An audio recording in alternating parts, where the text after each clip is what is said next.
Hello friends, আজ কিন্তু আবার বেশ কয়েকদিন তোমাদের সাথে আমার কাজ শেয়ার করছি। আজকের কাজ হলো বয়েজ ছেলেদের ফুল বডি ওয়াক্সিং এবং তার সাথে আন্ডার আর্ম ছিল। তো প্রথমে আমি আন্ডার আর্মটা ওয়াক্স করে নিচ্ছি, সেটারই কিছুটা পার্ট তোমাদের সাথে শেয়ার করছি। যেহেতু আমার ক্যামেরা ধরার মতো কেউ নেই, নিজেকেই সবটা করতে হয়, তাই তোমাদের পুরো ভিডিওটা খুব ভালোভাবে শেয়ার করতে পারি না। তোমরা প্লিজ একটু মানিয়ে নিও। আর তোমরা যারা আমার ভিডিও দেখো, তোমরা আমাকে খুব ভালোবাসা দাও, সেটা আমি জানি। আর এইভাবেই তোমরা আমার পাশে থেকে সাপোর্ট করো। আর পুরো ভিডিওটা দেখার পর অবশ্যই একটা লাইক কমেন্ট করে যেও। তো দেখো, আন্ডার আর্মটা বক্স হয়ে গেছে। তোমাদের শুধু আমি একটা লেফট আন্ডার আর্ম, বাঁ হাতের আন্ডার আর্মটা রিমুভ করেছি, সেটাই তোমাদের সাথে শেয়ার করলাম। যেহেতু খুব প্রবলেম হয় কাজ করার সময় নিজে মোবাইল ধরে ভিডিও করতে।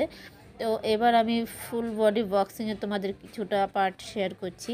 তো আগেই যেহেতু আমি কিছুটা করে নিয়েছিলাম, সেক্ষেত্রে কিন্তু তোমাদের পুরোটা আমি দেখাতে পারছি না। আর ভিডিও করার সময় তোমরা জানোই, যারা নিজেরা একা হাতে সব কাজ করো তাদের কিন্তু খুব প্রবলেম হয়ে যায়। আর রিং লাইটেও যদি আমি ক্যামেরাটা রাখতে যাই, ঠিকঠাক মতো হয় না, নড়াচড়া পড়ে, তো সেক্ষেত্রে খুব অসুবিধা হয়ে যায়। তো দেখো, এখানে আমি কিন্তু বুকের হেয়ারটা রিমুভ করছি। আর অনেকেরই কিন্তু এইরকম বুকে মানে বডিতে হেয়ার থাকাটা পছন্দ হয় না, অনেকেই এটাকে ভ্যাক্স করে রিমুভ করে ফেলে। তো এরকম তোমরা কে কে করতে